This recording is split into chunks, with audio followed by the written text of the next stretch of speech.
ہم مسلمان شہادتوں سے غموں کو کشید نہیں کیا کرتے. ہم مسلمان شہادتوں سے اپنی اگلی زندگی کا آغاز کرتے ہیں، نئے حوصلے پکڑتے ہیں. جارج برنارڈ شاہ جو مشہور فلسفی ہیں، انہوں نے یہ جملہ کہا تھا اور یہ جملہ مشہور ہوا بہت زیادہ. انہوں نے کہا تھا کہ اگر ایک عمر اور ہوتے مسلمانوں کے پاس، اگر ایک عمر اور ہوتے تو شاید دنیا میں کوئی دوسرا مذہب نہ ہوتا اور پوری دنیا پہ اسلام کا غلبہ ہوتا. قصہ مختصر یہ ہے کہ سیدنا عمر فاروق کا اسلام جو تھا اس نے خود اسلام کو آ کے مضبوط کیا. سیدنا عمر فاروق کا جو دور خلافت ہے اس کو اگر سامنے رکھا جائے تو حکمرانی کے خطوط طے کیے جا سکتے ہیں. سیدنا ابو بکر کا جملہ یہ تھا کہ مدینے کے جو مزدور کی تنخواہ ہے اتنی میری تنخواہ وظیفہ محنتانہ مقرر کر دیا جائے. منبر پہ کھڑے ہو جاتے ہیں سیدنا عمر فاروق، صحابہ کو بلاتے ہیں، دوست ساتھیوں کو، بھی آؤ میری بات سنو، میں ضروری بات کرنا چاہتا ہوں. صحابہ بھاگے ہوئے آتے ہیں کہ جانے کیا معاملہ، کسی مارکے کا معاملہ ہے کیا، سلطنت کا کیا معاملہ آیا. کہتے ہیں جی طبیب کہتا ہے عمر شہد استعمال کیجئے، آپ کی بیماری کا علاج شہد میں. میرے پاس شہد نہیں اور شہد بیت المال میں ہے، میں تم سے اجازت مانگتا ہوں.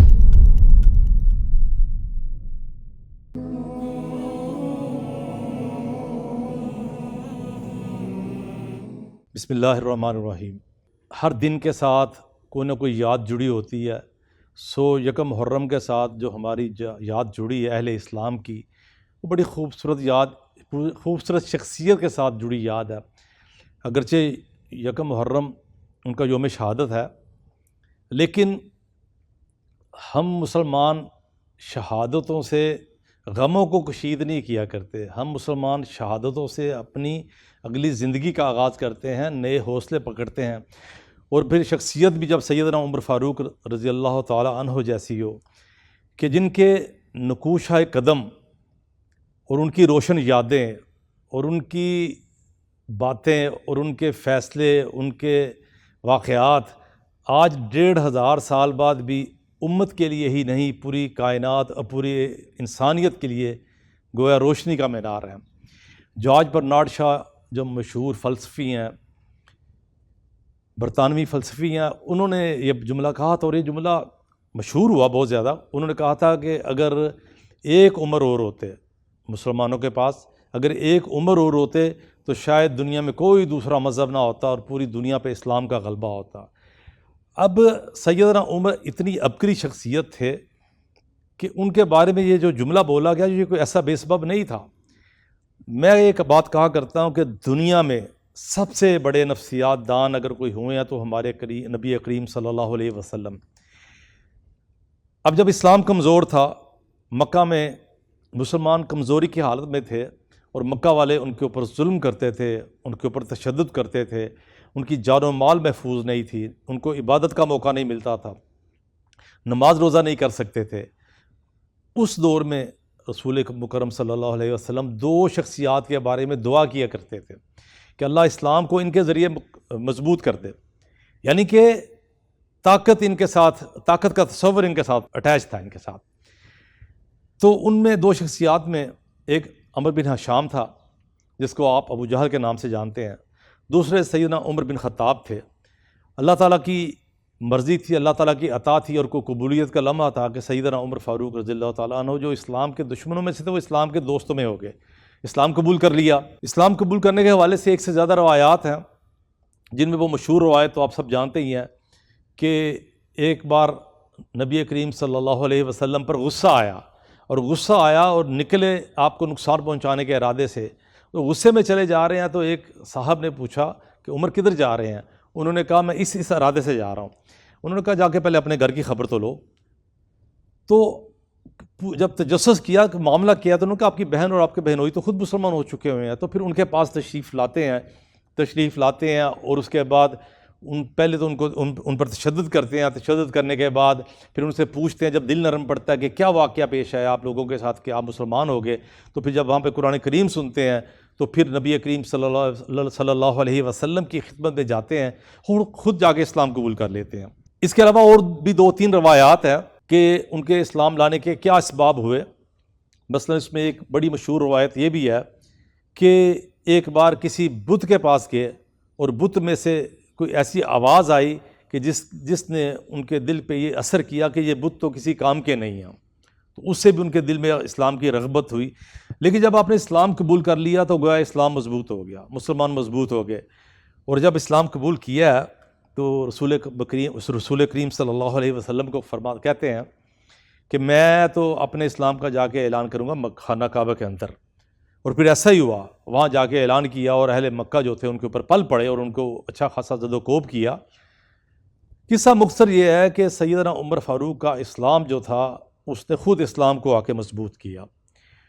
جب آپ مسلمان ہوتے ہیں تو مسلمان پہلی بار باجماعت نماز پڑھتے ہیں، اور پورے مکہ والے جو ہیں ان کے اوپر پریشانی کا غلبہ طاری ہو جاتا ہے، اور وہ اس دن وہ جس کو کہنا چاہیے کہ ایک جس طرح ساؤنڈ بیریئر ہوتا ہے، ایک جہاز جو ہے آواز کی رفتار کو عبور کرتا ہے تو ایک دھماکہ ہوتا ہے، گویا اس دن مکہ والوں کے ہاں وہ ساؤنڈ بیریئر کراس ہوا۔ اس کے بعد ہجرت کے واقعات ہیں، ہجرت کے بعد آپ مدینہ تشریف لے آتے ہیں اور نبی کریم صلی اللہ علیہ وسلم کے دن رات کے ساتھی بن جاتے ہیں، جہاد کا حصہ بنتے ہیں، اور اس کے بعد آپ کی مشاورت کا بنیادی حصہ ہوتے ہیں، اور بہت سارے واقعات آپ سے منسوب ہیں اور آپ سے متعلق ہیں کہ جو اسلام میں ان واقعات کی وجہ سے کئی معاملات کا رخ بدل گیا۔ لیکن اختصار سے کام لیتے ہوئے میں یہ چاہتا ہوں کہ ہم ان کے دور خلافت پہ جائیں کہ ان کے دور خلافت میں کیا ایسا خاص تھا کہ جارج برنارڈ جیسا آدمی کہتا ہے کہ اگر ایک عمر اور ہوتے تو شاید پوری دنیا میں صرف اسلام ایک واحد مذہب ہوتا اور دوسرا کوئی مذہب نہ ہوتا۔ جب نبی کریم صلی اللہ علیہ وسلم کی وفات ہو جاتی ہے اور اس کے بعد سیدنا ابو بکر صدیق خلیفہ بنتے ہیں، تو آپ کے خلیفہ بننے کے بعد امت کو اور مسلمانوں کو کافی مسائل کا سامنا کرنا پڑتا ہے، لیکن سیدنا ابو بکر کی فراست تھی کہ وہ جو واقعات پیش آئے، معاندین زکوٰۃ تھا، جو زکوٰۃ کا انکار کیا انہوں نے، اور جو اسلام سے جنہوں نے ارتداد کیا، سب کا مقابلہ کرتے ہوئے سیدنا ابو بکر نے اتنا کر دیا کہ اسلام کی جو سلطنت تھی، مسلمان سلطنت تھی، کسی حد تک اپنے پاؤں پہ کھڑی ہو گئی۔ اب یہ سارے چیلنج ختم ہو گئے، اب سیدنا ابو بکر صدیق رضی اللہ تعالی عنہ کی وفات کا وقت آتا ہے، تو آپ وصیت کرتے ہیں بطور خلیفہ سیدنا عمر فاروق کی۔ اب بعض اصحاب جو ہیں سیدنا ابو بکر صدیق کے پاس آتے ہیں اور آ کے ان کو کہتے ہیں کہ عمر فاروق کا مزاج تو بڑا غصے والا ہے، تلخ مزاج ہے، سخت مزاج کے ہیں، تو ہم تو بڑی مشکل میں پڑ جائیں گے۔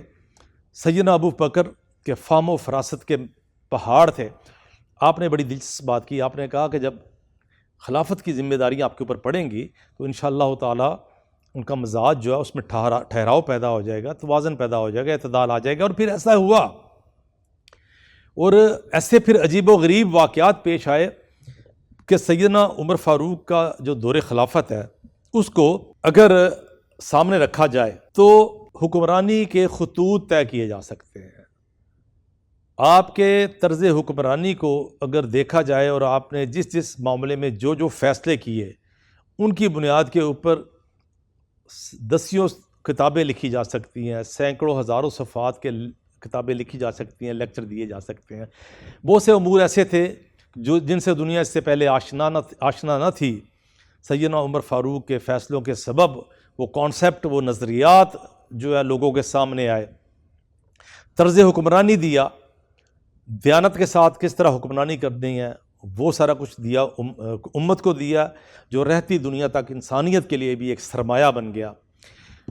اب دیکھیے سیدنا عمر فاروق رضی اللہ تعالیٰ عنہ کی فراست کا اندازہ کیجئے۔ میں نے جیسے آپ کو کہا کہ انہوں نے حکمرانی کے اصول دیے، محض اچھی حکمرانی نہیں کی، حکمرانی کے عمدہ اصول دیے۔ اب دیکھیے جب سیدنا ابو بکر صدیق خلیفہ بنتے ہیں تو چند روز بعد وہ کپڑے کے تاجر تھے، اب اپنے کپڑے کے جو تھان اور سامان ہے کاندھے پہ لٹکایا ہوا ہے سیدنا ابو بکر نے، اور بازار کو جا رہے ہیں، راستے سے سیدنا عمر فاروق نظر آتے ہیں۔ تو سیدنا عمر فاروق جب سیدنا ابو بکر کو دیکھتے ہیں اور کہتے ہیں کہ امیر المومنین خلیفۃ المسلمین آپ کدھر جا رہے ہیں؟ سیدنا ابو بکر نے کہا میں اپنا کاروبار کرنے جا رہا ہوں منڈی میں۔ اب سیدنا عمر فاروق نے کمال دلچسپ جملہ بولا۔ سیدنا عمر کہتے ہیں کہ خلیفۃ المسلمین مجھے یہ بتائیے، جب آپ اپنی منڈی میں جا کے اپنا سودا رکھ کے بیٹھیں گے وہاں پہ اور آپ کے کپڑے کے تھان پھیلائیں گے اور اپنی دکان سجائیں گے تو کیا آپ کے ہوتے ہوئے کسی اور کا سودا بکے گا؟ بات تو بڑی مضبوط تھی، دلیل تو بڑی مضبوط تھی.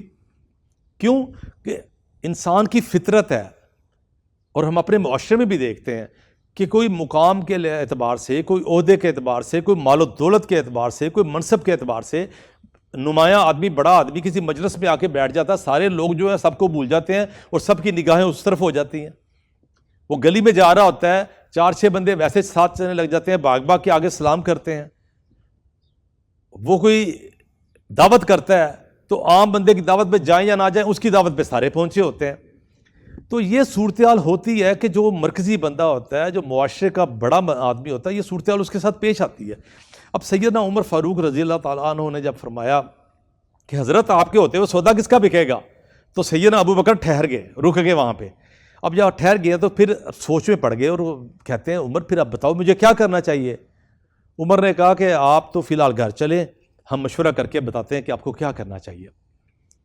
اب سیدنا عمر کی فراست تھی کہ جس نے یہ دیکھ لیا. اب دیکھیے کتنی دور تک ان کی بات نظر جا رہی ہے. اور پھر وہ اپنے صحابہ، اپنے ساتھیوں کے ساتھ بیٹھتے ہیں اور کہتے ہیں کہ بھی یہ معاملہ پیش آیا تو ہمیں کیا کرنا چاہیے. سب کی تجویزوں کے روشنی میں یہ طے ہوتا ہے کہ سیدنا ابو بکر صدیق جو ان کی بطور خلیفۃ المسلمین ایک وظیفہ اور تنخواہ مقرر کر دی جائے. اور پھر وہ سیدنا ابو بکر صدیق کے پاس جاتی ہے اور وہ کہتے ہیں ہم نے یہ فیصلہ کیا کہ آپ کا خرچہ مقرر کر دیا جائے، آپ کی تنخواہ مقرر کر دی جائے اور آپ اس تنخواہ کی عوض سلطنت کا کام کریں. اب بتائیے آپ کا کتنا وظیفہ مقرر کیا جائے. گو یہ سیدنا ابو بکر کا واقعہ اور موضوع ہمارا سیدنا عمر کی ذات ہے، لیکن چونکہ اس کے اندر فراست سیدنا عمر کی کام کر رہی ہے، اس لیے میرا جی چاہا کہ یہ آپ سے بات کروں. تو سیدنا ابو بکر نے جو جملہ بولا اس سوال کے جواب میں کہ بتائیے آپ کا کیا وظیفہ مقرر کیا جائے، وہ جملہ بھی تاریخ نے سونے کے پانی سے لکھ لیا. وہ بھی حکمرانی کا ایک اصول ٹھہرا، بھلے ہم اس کے اوپر عمل کریں یا نہ کریں، بھلے ہمارے حکمران جو ہیں وہ اس امانت اور دیانت کے معیار کو چھو پائیں یا نہ پائیں، لیکن سیدنا ابو بکر کا جملہ یہ تھا کہ مدینے کے جو مزدور کی تنخواہ ہے اتنی میری تنخواہ، وظیفہ، محنتانہ مقرر کر دیا جائے. یہ سیدنا عمر کی فراست تھی کہ جس نے حکمرانی کے اولین دنوں میں نے کیا کہا، حکمرانی کے اولین دنوں میں، کیونکہ یہ واقعہ جو پیش آیا سیدنا ابو بکر صدیق رضی اللہ تعالیٰ عنہ کے خلیفہ بننے کے چند روز بعد کا واقعہ. سیدنا عمر فاروق کی فراست نے تب بھی اپنے رنگ دکھانے شروع کر دیے تھے جبکہ ابھی وہ خلیفہ نہیں تھے، اور اصول طے کرنے شروع کر دیے تھے حکمرانی کی کیسے جائے گی. سیدنا ابو بکر صدیق کا وظیفہ مقرر کر دیا گیا اور انہوں نے وہ کہا تھا کہ جو مدینے کے ایک مزدور کا وظیفہ ہے، جو مدینے کے ایک مزدور کی آمدنی ہے، جو اس کا خرچ ہے، اس کے مطابق میرا وظیفہ مقرر کر دیا جائے. سیدنا ابو بکر صدیق جو تھے ان کا وظیفہ مقرر کر دیا گیا. اب یہ جب سیدنا ابو بکر صدیق، میں نے بتایا کہ وہ فوت ہوئے تو انہوں نے سیدنا عمر کے لیے وصیت کی ہے، اور صحابہ نے کہا کہ ہمیں ڈر ہے کہ ان کا مزاج بڑا سخت ہے، ان کا مزاج میں تیزی ہے، غصے والے ہیں، درہ جو رہتا ہے ہر وقت ہاتھ میں رہتا ہے، اور یہ ہم تنگ نہ ہو جائیں کہیں. تو سیدنا ابو بکر نے فرمایا تھا کہ جب خلافت کی ذمہ داریاں پڑیں گی، جب سلطنت کا بوجھ پڑے گا، تو اس احساس ذمہ داری کے تحت عمر کے مزاج میں اعتدال آ جائے گا. اور پھر وہی ہوا کہ عمر ریاست کے امور میں اپنی جان کو، اپنے تن من کو اس طرح کھپا دیا اور اپنی ذات کو بھلا دیا کہ کبھی عمر بھی تھے.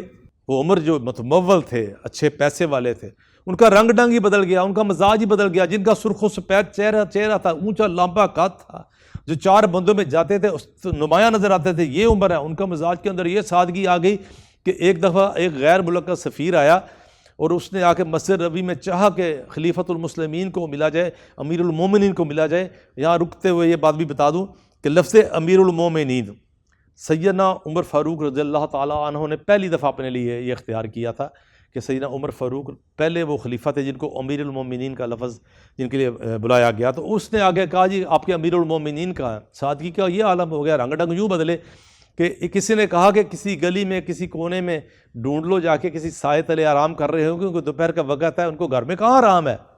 اور وہ ڈھونڈتے ڈھونڈتے نکلا تو ایک اینٹ کے نیچے ایک بندہ تھا، ایک اینٹ سر کے نیچے رکھی ہوئی ہے اور سائے میں آرام کر رہے ہیں. تو کسی نے کسی سے پوچھا کہ میں عمر کو ڈھونڈ رہا ہوں. اس نے کہا وہ جو دور درخت کے سائے کے نیچے لمبا سا بندہ لیٹا ہوا ہے نا، وہی عمر ہے.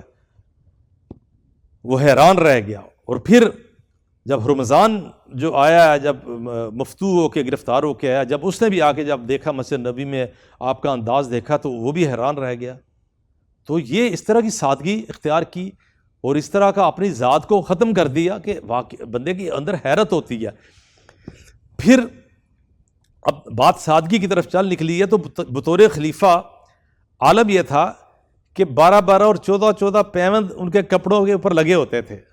ایک صحابی رسول کہتے ہیں کہ میں ایک روز نماز پڑھ رہا تھا تو میں نے عمر کے کاندھے پہ دیکھا کہ 3 پیوند صرف کاندھے پہ لگے ہوئے تھے، جس میں سے ایک چمڑے کا تھا، اور میں نے گنتی کیا پورے لباس میں 14 پیوند تھے۔ اب معاملہ یہ ہے کہ یہ نہیں تھا کہ ان کے لیے یہ چیزیں ساری میسر نہیں تھی، دو پہلو تھے۔ ایک تو یہ ہے کہ انہوں نے اپنے آپ کو اسی اصول کی بنیاد کے اوپر مدینے کا مزدور بنا لیا۔ اب دیکھیے نا کیسی عجیب بات ہے کہ خود تو ایک اصول طے کیا کہ خلیفہ کاروبار نہیں کرے گا، اور سیدنا ابو بکر کو پابند کر دیا، اور اس کے بعد اگلا کام کیا کہ تنخواہ مقرر کر دی۔ اب تنخواہ، اب پھر وہاں پہ بھی سیدنا ابو بکر تھے، اب انہوں نے جب کہہ دیا کہ میری مدینے کے مزدور کے برابر تنخواہ مقرر کر دو، تو عمر کی کیا مجال ہے کہ سنت ابو بکر سے ہٹ جائیں۔ اور عالم یہ تھا ان سب ہمارے ان خلفاء کا عالم یہ تھا کہ ایک روز سیدنا ابو بکر صدیق اپنے گھر آتے ہیں تو گھر میں میٹھا پکا ہوتا ہے، حلوہ پکا ہوتا ہے، تو اہلیہ سے پوچھتے ہیں یہ کہاں سے آ گیا؟ انہوں نے کہا میں نے بنایا۔ تیرے پاس پیسے کہاں سے آ گئے؟ انہوں نے کہا کہ مجھے پتہ ہے آپ کو میٹھا بہت پسند ہے، اور جب سے یہ خلافت آئی ہے ہمارے گھر سے میٹھا رخصت ہو گیا، تو میں نے تھوڑے روز کے خرچے سے پیسے بچائے، وہ پیسے بچا کے اتنے پیسے آج ہو گئے تھے تو میں نے آپ کے لیے میٹھا بنایا۔ اب ہوتا کیا، ہونا تو یہ چاہیے تھا کہ اپنی محنت مزدوری کی کمائی ہے نا بھائی، تو اس کا میٹھا پسند بھی ہے، کھاتے۔ لیکن اسلام کو جو اتنا پھیلنا تھا نا، وہ اس کردار کے سبب پھیلنا تھا۔ حضرت ابو بکر صدیق نے میٹھا ایک طرف کیا، سیدھا بیت المال پہنچ گئے، اور بیت المال جا کے اس کو کہتے ہیں، بیت المال کے اس کو خزانچی کو کہتے ہیں میرا وظیفہ کا رجسٹر تو نکالو، کتنا میرا وظیفہ ہے؟ اس نے بولا کہ جی آپ کا جو اتنا وظیفہ ہے، کیونکہ میرے گھر میں اتنی بچت روز آئی ہے، اس کا مطلب یہ ہے کہ میرا وظیفہ زیادہ ہے، اس کو تھوڑا کم کر دو۔ اب یہ اصول طے کرنے والے کی جب اپنی باری آئی ہے تو کیسے ممکن تھا کہ ان کے گھر میں من و سلوا اترنا شروع ہو جاتا؟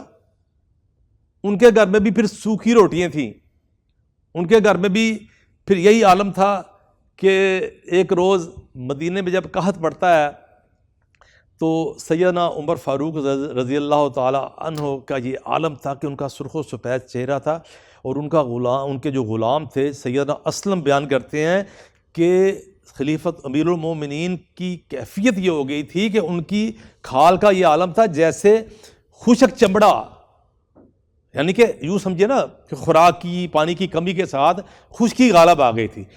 تو اس کے بعد ساتھ یہ بھی وہ کہتے ہیں کہ یہ عالم ہو گیا تھا، اور پانی میں بھگو کے روٹی کھایا کرتے تھے۔ پھر جب تھوڑی سی آسانی ہوئی تو ان کے جو ساتھی تھے، ان کے خادم تھے، ان کے غلام تھے اسلم، انہوں نے کہا کہ امیر المومنین اب تو آسانی ہو گئی ہے، اب تو آپ گھی کے ساتھ لگا کے روٹی کھا لیں۔ انہوں نے کہا جا پہلے چیک کر کے آ مدینے کے غریبوں کے گھر میں کیا حال ہے۔ یعنی کہ جب تک قحط رہا سیدنا عمر فاروق کا یہ عالم تھا کہ وہ خشک روٹی کھانی شروع کر دی۔ یعنی کہ مدینے کے جو غریب ہیں، جن کے پاس سرمایہ نہیں ہے، جن کی بری حالت ہے، تاکہ ان کے، اور یہ وہ کہا کرتے تھے کہ حکمران جو ہے جب تک اپنے عوام کی سطح پہ جا کے ان کی مشکلات کو اپنے اوپر طاری کر کے زندگی نہیں گزار سکے گا، اس کو پتہ کیسے چلے گا۔ اب ہمارے ہاں کیا عالم ہے؟ ہمارے ہاں یہ عالم ہے کہ بہت سے لوگ ہم دیکھتے ہیں کہ اقتدار آنے سے پہلے ان کی مالی حالت کمزور ہوتی ہے، وہ کبھی موٹر سائیکل پہ یا کرایوں کی گاڑیوں پہ پھر رہے ہوتے ہیں، جب اقتدار گھر میں آتا ہے تو دولت برسنا شروع ہو جاتی ہے، ہن برسنا شروع ہو جاتا ہے، گاڑی بدلی جاتی ہے، گھر بدلا جاتا ہے، لباس بدلا جاتا ہے، اولاد کا رنگ ڈنگ بدلا جاتا ہے، خرچہ بدلا جاتا ہے۔ سب سے پہلے بندہ اپنی ذات کی طرف پرواہ کرتا ہے۔ یہاں پہ کیا ہوتا تھا؟ یہاں پہ ہوتا تھا کہ اچھا کھا رہے ہیں، اچھا پی رہے ہیں، اقتدار گھر میں آ گیا، اب اقتدار گھر میں آ گیا، کھانا پینا چھوٹ گیا۔ یار یہ کیسے درویش لوگ تھے؟ آپ اندازہ کیجئے کہ جب سیدنا عمر فاروق رضی اللہ تعالیٰ عنہ کو زخمی ہوئے ہیں تو مختلف تجاویز آ رہی تھیں، تو مختلف جب تجاویز آ رہی تھیں کہ کس کو خلیفہ بنایا جائے، اس میں ایک تجویز آتی ہے، اس میں تجویز آتی ہے کہ سیدنا عبداللہ بن عمر کو خلیفہ بنا دیا جائے. اور عبداللہ بن عمر سیدنا عمر فاروق کے صرف بیٹے ہونے کی وجہ سے مشہور نہیں تھے، وہ امت کے بڑے علماء میں شمار کیا جاتا ان کا. اور خالی علم نہیں ہے، ذہانت، فطانت، معاملہ فہمی، ہر چیز سیدنا عبداللہ بن عمر میں کوٹ کوٹ کے بھری ہوئی تھی. اور ان کا عالم کیا تھا؟ سیدنا ابو بکر، سیدنا عمر فاروق ایک روز کہنے لگے کہ میں اپنے مال پہ، اپنے گھر بار پہ، اپنی باقی ساری اولاد کے پر کسی وقت بھی انا للہ پڑھنے کے لیے ذہنی طور پہ تیار ہوں. مراد یہ ہے کہ سارے میری زندگی میں رخصت ہو جائیں، مال چھن جائے، گھر ختم ہو جائے، بچے چلے جائیں میری زندگی میں، بہت بڑی بات ہے، تو بھی مجھے کوئی فرق نہیں پڑے گا. لیکن میں یہ چاہوں گا، میرا جملہ سنیے گا ذرا، لیکن میں یہ چاہوں گا کہ عبداللہ میری زندگی کے بعد بھی زندہ رہے. کتنی محبت ہوگی، کتنی محبت ہوگی. سبب کیا تھا؟ خالی بیٹا نہیں تھا نا، بیٹا تو اور بھی ہوتے ہیں نا. ایک شخص ہوتا ہے، اس کے 5 بچے ہوتے ہیں، 6 بچے ہوتے ہیں، 4 بچے ہوتے ہیں، وہ بڑا بزنس کھڑا کر لیتا ہے، بزنس امپائر کھڑی کر لیتا ہے، وہ بڑا کاروبار بنا لیتا ہے، خاندان میں اس کی عزت ہو جاتی ہے اس کے رتبے کے سبب. اس میں ایک بچہ جو ہوتا ہے اسی کی طرح لائق فائق نکلتا ہے، معاملہ فہم نکلتا ہے، وہ بھی خاندان کے معاملات کو بھی دیکھتا ہے، کاروبار چلا رہا ہے، گویا باپ کا کاروبار اس نے سنبھال لیا. اگر 5 بچے بھی ہیں نا تو باپ کی جو توجہ ہوگی وہ اس بچے کی طرف سے ہوگی، باپ کا دل اس میں اٹکا ہوگا. محبت سب سے ہوگی، یعنی کہ محبت نہیں ہوتی، محبت سب سے ہوگی، لیکن باپ کا دل جو اس میں اٹکا ہوتا ہے، یہ قدرتی بات ہے، فطری بات ہے. تو سیدنا عمر کا جو دل تھا نا وہ بھی عبداللہ میں اٹکا ہوا تھا. لیکن عالم کیا ہے اس عبداللہ کے لیے بھی؟ عالم کیا ہے؟ عالم یہ ہے کہ ایک بار، اور امانت دیانت، جو خلافت کے سبب جو امانت دیانت کا جذبہ پیدا ہو گیا. حضرت عمر فاروق رضی اللہ تعالیٰ عنہ کے اتنے واقعات ہیں کہ شاید راتیں بیت جائیں تو اتنی آسانی سے وقت وہ ختم نہ ہو. تو ہمارے پاس محدود وقت ہے، قدرتی بات ہے، پھر چند ایک واقعات ہم سنائیں گے اور اس سے جو بھی نتائج اخذ ہوتے ہیں وہ ہم بتائیں گے. دیکھیے، اندازہ کیجئے کہ بعد میں بات ہو رہی تھی پیوند لگے کی. حضرت عمر فاروق رضی اللہ تعالیٰ عنہ کا معاملہ یہ نہیں تھا کہ ان کے لباس پہ پیوند لگے ہوتے تھے، ان کو اس کی پرواہ بھی نہیں ہوتی تھی، ان کو کوئی پرواہ نہیں ہوتی تھی کہ کوئی کیا کہتا ہے. ان کو ایک بار ایسا ہوا تھا، ایک بار کسی نے کوئی بات کی اس طریقے سے تو بیٹھ کے رونے لگ گئے اور کہتے ہیں اپنے آپ کو مخاطب کر کے، اور دوستوں کو کہتے ہیں یا اپنے یاروں کو کہ تم مجھے خراب کرنا چاہتے ہو، میرے اندر یہ مال عہدے کی ہوس پیدا کرنا چاہتے ہو. پھر اپنے آپ کی جس کو کہنا چاہیے اصلاح کرنے کے لیے اپنے آپ کو مخاطب کر کے کہتے ہیں کہ عمر خطاب کا بیٹا، اس کو کوئی جانتا نہیں تھا، یہ ننگے پاؤں بکریاں چرایا کرتا تھا. خود کو مخاطب کر، یہ ننگے پاؤں بکریاں چرایا کرتا تھا، ایک پہاڑ سے دوسرے پہاڑ پہ صحراؤں میں دھوپ میں پھرتا تھا، اس کی کوئی حیثیت نہیں تھی. آج اس کے پاس مال آ گیا، آج اس کے پاس منصب آ گیا، آج یہ اتنے بڑے علاقے کا حکمران بن گیا. تو ان کو اس بات کی پرواہ بھی نہیں ہوتی تھی اگر پیوند لگے ہوئے ہیں. دیکھیے، مشہور وہ معاملہ آپ اکثر دوستوں نے سنا ہوگا کہ جب بیت المقدس فتح ہوا تو مسلمانوں نے بیت المقدس کو فتح کیا، تو ان کے جو پادری تھے، ان کا جو بڑا پوپ پادری تھا، اس نے کہا کہ ہم آپ کو چابی نہیں دیں گے، ہماری کتابوں میں جو نشانی لکھی ہوئی ہے وہ نشانی جب پوری ہوگی ہم چابی پکڑا دیں گے، ویسے ہم تسلیم کرتے ہیں، ہم آپ کا مقابلہ نہیں کر سکتے. اور جو اصحاب رسول تھے سیدنا ابو عبیدہ اور ان کے جو ساتھی تھے، انہوں نے یہ فیصلہ کیا کہ ہم صبر کر لیتے ہیں، ہمیں ایک مقدس شہر کے اوپر قتل و غارت کی حملے کی ضرورت بھی کوئی نہیں. جب وہ مطیع ہو رہے ہیں، تسلیم کر رہے ہیں، ان کی شرط صرف یہ تھی کہ آپ کے خلیفۃ المسلمین آئیں اور ہم جو ان کی نشانیاں دیکھیں گے ہم چابی دے دیں گے. تو انہوں نے پیغام بھیجا سیدنا عمر فاروق کو کہ آپ تشریف لائیں اور آپ آ کے یہاں پر چابی وصول کر لیں، یہ ان کی شرط ہے. سیدنا عمر تک یہ پیغام پہنچا تو اپنے ساتھیوں سے مشورہ کیا، انہوں نے بھی کہا یہ آپ کو جانا چاہیے. اب سیدنا عمر بیت المال سے ایک اونٹ لیا، اپنے ساتھی اسلم کو لیا، چل پڑے. یہ مشہور تاریخی سفر ہے، خود یہ سفر جو ہے اس قابل ہے کہ اس کے اوپر کئی پروگرام کیے جائے. تو سیدنا عمر اور سیدنا اسلم دونوں ساتھی چل پڑتے ہیں، تو تھوڑا تھوڑا فاصلہ طے کر کے باری باری اونٹ پہ بیٹھتے ہیں. جب بیت المقدس قریب آ جاتا ہے اور شہر کے آثار نظر آ جاتے ہیں تو باری کس کی ہے؟ غلام کی، اونٹ پہ بیٹھنے کی. اب سیدنا اسلم جو تھے، جو آپ کے غلام تھے، وہ چاہتے ہیں کہ اب باری چاہے میری ہے بیٹھنے کی، لیکن مقام کا مرتبے کا تقاضا یہ ہے کہ فاتح امیر المومنین اتنی بڑی ریاست کے سربراہ آ رہے ہیں تو بہتر یہ ہے کہ یہ اونٹ پہ سوار ہو جائے. سیدنا عمر کی ذات کے سیدنا عمر یہ چیز کہاں برداشت کر رہے ہیں؟ ان کا عالم تو یہ تھا، وہ تو ایک درہم کی رعایت اپنی ذات کے لیے برداشت نہیں کر سکتے تھے. ابو موسیٰ اشعری ایک روز بیت المال کی صفائی کر رہے تھے، زمین پہ ایک درہم پڑا ہوا تھا جو سب سے چھوٹی اکائی تھی، درہم پڑا ہوا تھا، تو انہوں نے پکڑا دیا. عمر کا چھوٹا بیٹا وہاں سے گزر رہا تھا، درہم پکڑا دیا. حضرت وہ بچے نے کوئی چیز خریدی، وہ کھاتا جا رہا ہے. حضرت عمر نے کہا تیرے منہ میں کیا ہے؟ انہوں نے کہا یہ کھا رہا ہوں. پیسے کہاں سے لیے؟ ابو موسیٰ نے دیے. بچے کا ہاتھ پکڑا، اس کے منہ سے یہ چیزیں نکالی جو میٹھا کھجور وغیرہ جو بھی کھا رہا تھا، اور سیدھا چلے گئے اپنے ابو موسیٰ رضی اللہ عنہ کے پاس. اور ابو موسیٰ رضی اللہ عنہ کو جا کے بڑا سخت ڈانٹ سکتے تھے، مقام میں بڑے تھے، اور کہا کہ تو آل عمر کا بیڑا غرق کرنا چاہ رہا ہے، تو چاہتا ہے کہ دیکھیں جملے کمال جملہ بولا.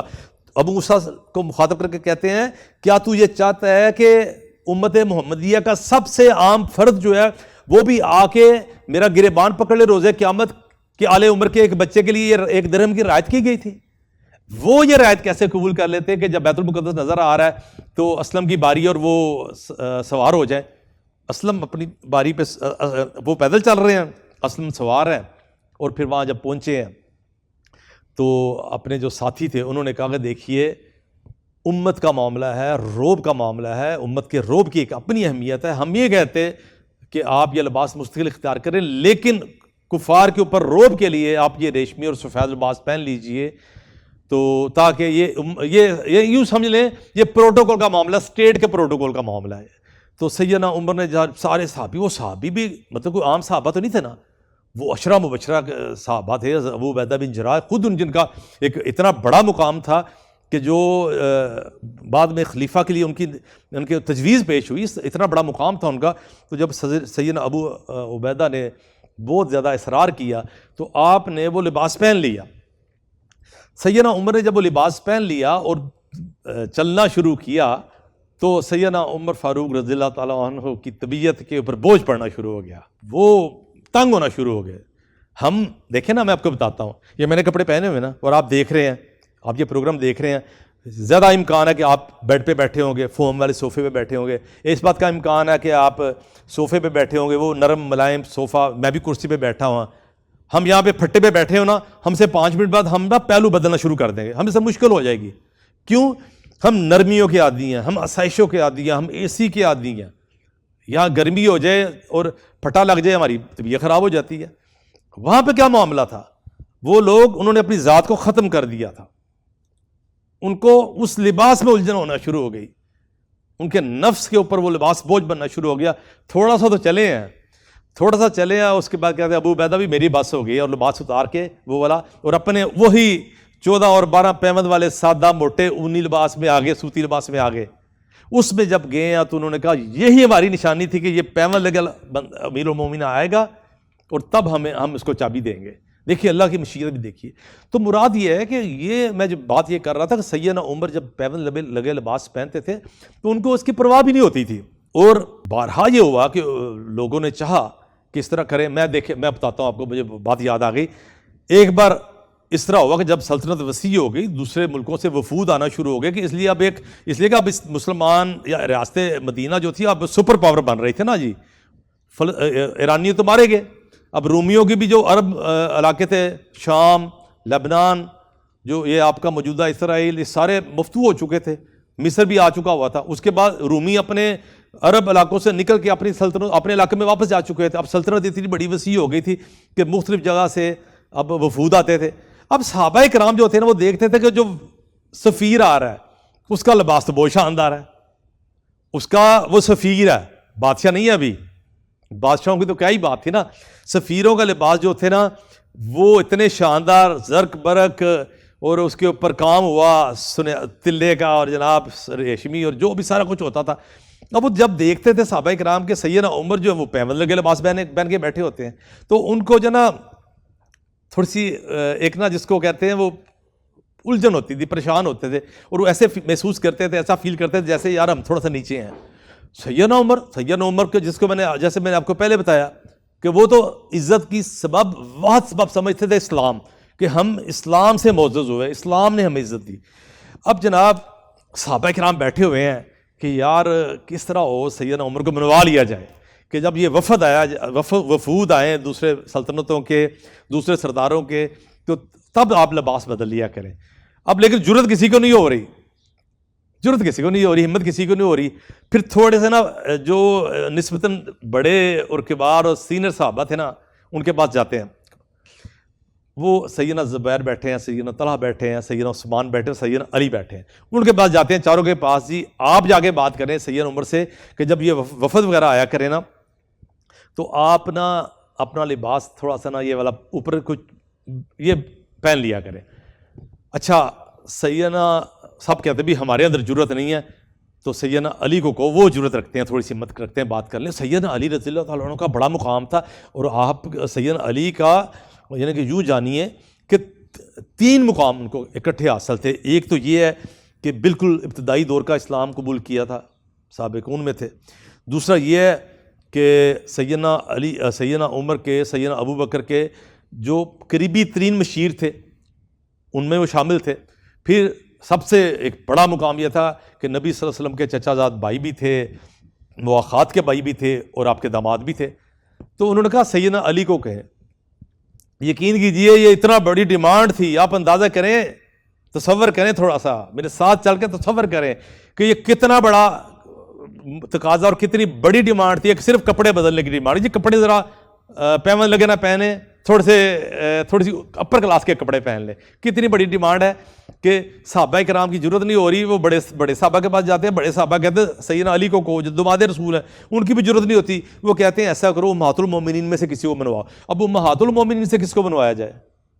امہات المومنین میں سیدہ حفصہ، وہ اپنی بیٹی تھی ان کا بھی ایک دلچسپ واقعہ یاد آ رہا ہے، وہ بھی سناتا ہوں ابھی آپ کو۔ اب آ جا کے بچتی کون تھی؟ سیدہ عائشہ، کہ سیدہ عائشہ جو تھیں وہ ام المومنین بھی تھیں، سیدنا ابو بکر کی بیٹی بھی تھیں، اور نبی کریم صلی اللہ علیہ وسلم کی محبت بھی تھیں۔ نبی کریم صلی اللہ علیہ وسلم کو اپنی سب بیویوں میں سیدہ خدیجہ کے بعد جو زندہ بیویاں تھیں سب سے زیادہ محبت جو تھی سیدہ عائشہ سے تھی، اور سیدہ عائشہ سے محبت کا یہ عالم تھا۔ اور سیدنا عمر کو یہ پتہ بھی تھا کہ سیدہ سے نبی کریم صلی اللہ علیہ وسلم بڑی محبت کرتے تھے، ان کی گود میں دنیا سے رخصت ہوئے۔ نبی کریم صلی اللہ علیہ وسلم نیم دراز ٹیک لگائی تھی، سیدہ عائشہ بیٹھی ہوئی ہیں، اور نبی کریم صلی اللہ علیہ وسلم جو تھے وہ بیماری کا عالم تھا، اور بیماری کی سختی طاری ہو چکی ہوئی تھی، تو سیدہ عائشہ کہتی ہیں میرے سینے سے انہوں نے ٹیک لگائی ہوئی تھی، اور اس حالت میں وہ دنیا سے رخصت ہوتے ہیں۔ اس محبت کا عالم یہ تھا۔ اور پھر محبت کا میں نے آپ کو کیا کہا کہ سیدنا عمر کو پتہ بھی تھا نبی کریم صلی اللہ علیہ وسلم کتنی محبت کرتے، کہ ایک بار مال غنیمت میں بڑی قیمتی ایک چیز آئی، ایک ڈبی آئی بڑی قیمتی، اس میں کچھ غالباً انگوٹھی وغیرہ بھی تھی، تو وہ اب جب ڈبیا جو تھی نا جب آئی تو تجویز پیش ہونے لگی کہ یہ کسی خاص بندے کو دینی چاہیے، تو مختلف لوگوں نے اپنی دانست میں بڑے بڑے صحابہ کا نام لیا، تو حضرت عمر نے کہا میں یہ اس کو دوں گا جس سے نبی صلی اللہ علیہ وسلم کو سب سے زیادہ محبت تھی، اور پھر سیدہ ام المومنین سیدہ عائشہ کو وہ ڈبیا بھجوا دی، یعنی کہ ان کو پتہ بھی تھا۔ اب سارے صحابہ آتے ہیں سیدہ کے پاس، آتے ہیں ام المومنین کے پاس، آپ جا کے ان سے بات کیجئے۔ تو سیدہ عائشہ صدیقہ بھی اس معاملے کو سمجھتی ہیں اور کہتی ہیں یہ بات تجویز سے اتفاق کرتی ہیں، اور سیدہ عائشہ صدیقہ جو ہے امیر المومنین کے پاس جاتی ہے، امیر المومنین کے پاس جا کے کہتی ہے کہ امیر المومنین معاملہ یہ آ گیا۔ سارے ساتھیوں کا یہ سارے صحابہ بھی یہ کہہ رہے ہیں، اور میری بھی رائے ہے، جو چل کے جاتا ہے اس کی رائے ہوتی ہے نا۔ اچھا سیدنا امیر المومنین جو تھے وہ ساری گفتگو سنتے رہے ہیں۔ حضرت سیدہ عائشہ جو تھی انہوں نے ساری بات جب کر لی تو سیدنا عمر فاروق رضی اللہ تعالیٰ عنہ گویا ماضی میں چلے جاتے ہیں، رسول مکرم صلی اللہ علیہ وسلم کے دور میں چلے جاتے ہیں، اور سیدہ کے سامنے نبی کریم صلی اللہ علیہ وسلم کے دور کا نقشہ کھینچتے ہیں۔ پھر وہ نقشہ تو وہ تھا نا کہ سیدہ خود کہتی ہے مہینہ چولہا نہیں جلتا تھا، پھر نقشہ تو وہ کھینچا نا۔ پھر جب نقشہ کھینچنے والے عمر ہوں کہ جن کے اندر اب رکت بھی اتر چکی ہے، قادر الکلام بھی تھے، اور گفتگو کرنے کے ماہر بھی تھے، بہت اعلیٰ درجے کے خطیب بھی تھے اور نکتہ رس بھی تھے. تو جب انہوں نے وہ نقشہ کھینچا، پھر سیدہ بھی رو رہی ہیں اور سیدنا عمر فاروق بھی رو رہی ہیں، اور پھر پیوند لگے کپڑے ہی پہنتے رہے. تو یہ ان کی زندگی، یہ ایک منصب کے اوپر آ کے، ایک منصب خلافت پہ آ کے جس طرح وہ بدلے ہیں اور جس طرح انہوں نے اپنی زندگی کو سادگی کی طرف لے کے گئے ہیں، یہ آج کے حکمرانوں کے لیے بھی ایک جس کو مشعل راہ ہے. اور پھر ان کی زندگی کے بطور حکمران ہم چاہ رہے تھے ان کی زندگی کے واقعات بیان کریں، لیکن عالم مطلب کوئی ایک بات ہو تو کہیں. بیمار ہو جاتے ہیں، اب بیمار ہو جاتے ہیں، طبیب کہتا ہے جی شہد استعمال کیجئے، طبیب کہتا ہے شہد استعمال کیجئے. اب شہد کیا ہے؟ شہد گھر میں شہد نہیں ہے. اب گھر میں جب شہد نہیں ہے تو پتہ چلتا ہے جی بیت المال میں ایک بڑا برتن بھرا پڑا ہے. اب ان کو کہا جاتا ہے کہ جی بیت المال سے آپ استعمال کر رہے ہیں. یار میں آپ کو کیا بتاؤں، وہ ایک جملہ بولا تھا ہمارے علامہ احسان علی شہید نے کہ میں جی چاہتا ہے وہ واقعہ سناؤں، وہ جملہ پھر وہاں پہ بھی سناؤں گا کہ عمر کو لوگوں نے اپنا ملازم، اپنا نوکر اسی لیے تو رکھا ہے. یہ جملہ انہوں نے بولا تھا، اسی پہ ہم بات ختم کریں گے. تو ممبر پہ کھڑے ہو جاتے ہیں سیدنا عمر فاروق، صحابہ کو بلاتے ہیں، دوست ساتھیوں کو، بھی آؤ میری بات سنو، میں ضروری بات کرنا چاہتا ہوں. صحابہ بھاگے ہوئے آتے ہیں کہ جانے کیا معاملہ، کسی مارکے کا معاملہ ہے کیا، سلطنت کا کیا معاملہ آیا. کہتے ہیں جی طبیب کہتا ہے عمر شہد استعمال کیجئے، آپ کی بیماری کا علاج شہد میں. میرے پاس شہد نہیں اور شہد بیت المال میں ہے، میں تم سے اجازت مانگتا ہوں. ہمارے ہاں کیا ہوتا ہے، ہمارے یہاں مسجد ہو، مسجد کے محتمم ہوں، مدرسے کے محتمم ہوں، سرکاری دفتر ہو، گورنمنٹ کے کوئی شعبہ ہو، اسکول کے پرنسپل صاحب ہیں، کالج کے پرنسپل صاحب ہیں، دفتر میں بیٹھے ہوتے ہیں، دفتر کے اوقات وقت کی تنخواہ لیتے ہیں، ذاتی کام بھی کر رہے ہوتے ہیں. یہ اسٹیشنری ہے، کام آ گیا، گھر سے بیگم صاحبہ نے فون کر دیا کہ جی یہ چیزیں لیتی ہے، مجھے لکھاؤ. دفتر کا پینسل پکڑی، کاغذ پکڑا، لکھنا شروع کر دیا، یہ کاغذ دفتر کا ہے. یہ چیزیں نارمل سمجھی جاتی ہیں نا جی، اس کو تو گناہ ہی نہیں سمجھا جاتا. حرام حلال کا معاملہ تو بہت بات کی بات ہے نا، اس کو غلط یعنی کہ. اور پھر سب سے بڑی بات یہ ہے کہ آپ کا نوٹس لینے والے بھی اس کا نوٹس نہیں لیتے. یار یہ تو نارمل چیز ہے. وہاں پہ کیا ہو رہا ہے؟ وہاں پہ یہ ہے کہ ممبر پہ سارے صحابوں کو اکٹھا کر لیا اور ان کو بلا کے کہتے ہیں کہ مجھے شہد کی ضرورت آن پڑی ہے. صحابہ کرام نے کہا، انہوں نے کیا کہنا تھا اسی طرح کی باتیں سن کے. تو ایک بار سیدنا علی رضی اللہ تعالیٰ عنہ نے اس طرح کا واقعہ دیکھا نہ تھا، تو انہوں نے کہا امیر المومنین سیدنا عمر جو تھے نا، آپ نے بعد میں آنے والوں کے لیے بہت مشکل پیدا کر دی ہے. مراد یہ تھی خلفاء کہ آپ نے اپنی ذات کو اتنے سخت معیار کے اوپر، اتنے بلند معیار پہ رکھ لیا ہے، اتنے اصول اور ضوابط کو اتنا اعلیٰ پیمانے پہ لے گئے ہیں کہ اس کرائٹیریا پہ پورا اترنا، اس ترازو کے اندر اپنے آپ کو پورا اتر کے پاک پوتر نکل جانا بہت مشکل ہو جائے گا. اور ادھر کیا عالم ہے؟ ادھر عالم یہ ہے کہ ایک دن بیٹھے ہوئے کہنے لگے، اگر میں اللہ کی رحمت کا اس طرح امیدوار ہوں کہ میں اگر دنیا میں ساری دنیا جہنم میں چلی جاتی، ایک آدمی کے بارے میں پتہ چلتا ہے وہ جنت میں جائے گا، تو مجھے امید ہوگی، اللہ کی رحمت سے مجھے امید ہوگی کہ میں آؤں گا. لیکن دوسری طرف کیا عالم ہے؟ کہتے ہیں اللہ کے خوف کا یہ عالم ہے. کہتے ہیں کہ مجھے پتہ چلے گا کہ اگر ایک آدمی جہنم میں جا رہا ہے، ساری دنیا جنت میں جا رہی ہے، تو مجھے ڈر ہوگا، مجھے خوف ہوگا کہ وہ عمر نہ ہو. اس قدر خوف یہ. تو سیدنا عمر فاروق رضی اللہ تعالیٰ عنہ نے اس طرح کے حکمرانی کے اصول اور ضوابط طے کیے. جو میں نے جملہ بولا تھا میرا خیال جس پہ ہم بات ختم کریں گے، وہ جملہ یوں تھا، ایک دن گشت کے لیے نکلے ہیں اپنے غلام اسلم کے ساتھ. یہ واقعہ مجھے امید ہے آپ نے سنا ہوگا، اسی پہ ہم اپنی بات کو ختم کریں گے کہ دور روشنی نظر آتی ہے. دور روشنی نظر آتی ہے، جب پاس جاتے ہیں تو ایک شخص باہر یوں سر پہ ہاتھ رکھے پریشان بیٹھا ہوا ہے، خیمہ لگایا ہوا ہے، اندر آگ جل رہی ہے، روشنی ہو رہی ہے، پریشان بیٹھا ہوا ہے. تو سیدنا عمر جا کے اس کو کہتے ہیں کہ یار کیا ہوا؟ وہ بیچارہ اپنی پریشانی میں. تو وہ آگے سے پنجابی میں کہتا ہے آواز آر ہو گیا، کہتا ہے بھائی جاؤ اپنا راستہ ناپو، میں اپنی پریشانی میں ہوں. حضرت عمر جو ہیں اس سے تھوڑا سا اصرار کرتے ہیں کہ بھائی ہو سکتا ہم کوئی مدد کریں، تم پردیسی لگ رہے ہو، مسافر لگ رہے ہو سکتا ہم تمہارے کسی کام آ جائیں، ہم یہاں پہ قریب کے ہی ہیں نا یار، بتاؤ تو صحیح. بڑے پیار سے مان سے لاڈ سے کہتے ہیں تو اس کا دل نرم پڑ جاتا ہے. ویسے بھی ضرورت مند ہے، پریشان ہے، جب کوئی دلاسا دیتا ہے، کوئی محبت والی آواز آتی ہے، کوئی کاندھے پہ ہاتھ رکھتا ہے تو انسان کا دل جو ہے رک جاتا ہے، نرم پڑ جاتا ہے نا، اپنے دل کا جو حال ہے کہنے کو دل چاہتا ہے نا. تو وہ کہتا بھی مسئلہ یہ ہے کہ سفر میں جا رہا تھا، اہلیہ کی طبیعت خراب ہو گئی ہے، بچے کی ولادت کا مسئلہ تھا، تو خیمہ گاڑ کے یہیں بیٹھ گیا ہوں، اب کوئی سمجھ نہیں آ رہی، پاس اسباب بھی نہیں ہے، کوئی سامان بھی نہیں ہے، کوئی خاتون بھی نہیں ہے، پریشانی میں بیٹھا ہوں.